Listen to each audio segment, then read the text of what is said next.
candan yürekten sevmiştim seni. Kalleşçe sen vurdun sırtımdan beni. Ben candan yürekten sevmiştim seni. Kalleşçe sen vurdun sırtımdan beni.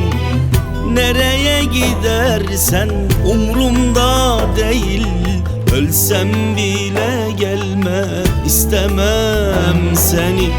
Nereye gidersen umrumda değil. Ölsem bile gelme istemem seni. Sevmiştin ey zalim hani sen beni. 3-5 kuruşa sen sattın beni. İsmini duymaya tahammülüm yok. Ölsem bile gelme istemem seni.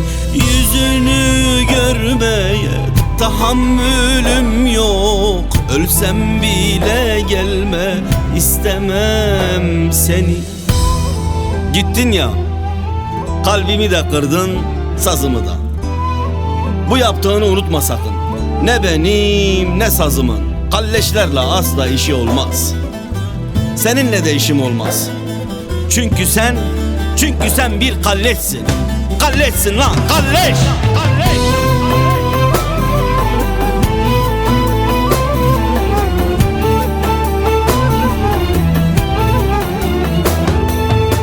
Sersefil perişan ettin sen beni. Yaktın yüreğimi, kırdın kalbimi. Sersefil perişan ettin sen beni. Yaktın yüreğimi, kırdın kalbimi. Aldın götürdün sen tüm gençliğimi. Ölsem bile gelme istemem seni. Aldın götürdün sen tüm gençliğimi.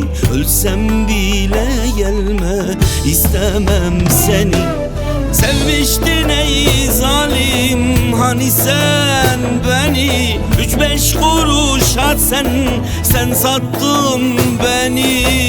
İsmini duymaya tahammülüm yok. Ölsem bile gelme istemem seni. Yüzünü görmeye tahammülüm yok.